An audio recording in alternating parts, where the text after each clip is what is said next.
Bom, nossa bora chamar para atender a ondernemingzaak. Maneira que você sabe, tem caso andando para o que trata de strafzaak. Tem strafzaak, bota haya, o Openbaar Ministerie de bisa bahaya tal coisa,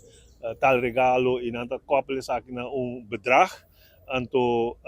dingen zij, nanta comissa tam procedure, que bisa ja, lo que bahaya ilegal, não está aqui te pero nanta bij mas leu que sei den caso de onderneming sobre que nanta bij ko kosten ko nota niet den caso dus nanga llega num bedrag de 900 pico mil ko nanta gewoon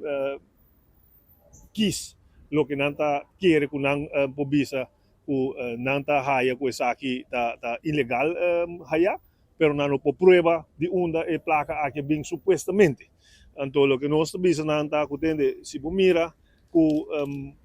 meti caso, que o único caso contrário de lo que não avisa de nang onderzoek. Dus se nos corda que de nang onderzoek na avisa kutende si venga in 3 casos na Miami, no 3 casos na Miami, si venga in condomínio na Aruba, si venga in bankrekening na Curaçao, si venga in bankrekening na Panama, si venga in bankrekening na Amerika, onde ku placa ng illegal daarbij. Niet in het caso que lo que trata é strafzaak, zij não por agora provar, não nem interesse de lande, pero zij na usa si para fazer onderzoek, na usa para ter 70 e pico dias será, e nada usa zij também o den ondernemingzaak. Lo que nanga hasita, nanga hasi taxatie de micas, anto a taxatie de micas supostamente, segundo nang ta costa, micas ta costa no momento aqui 1,5 milhão, anto for de nang nang bisa, ok,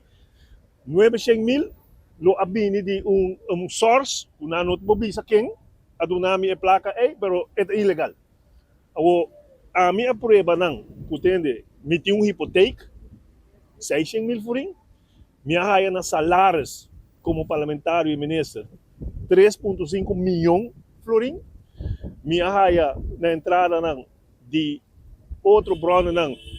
maneira como me casar da traha e ami da traha los de entrada na oficial inang, los me tem suficiente placa para ter caso depois de 30 anos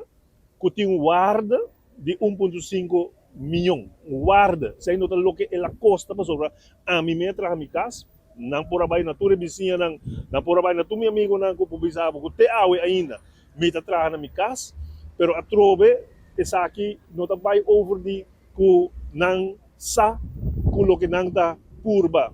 de pen me ribaje ku mahaya placa ilegal ku nano po prueba de nunca mina sei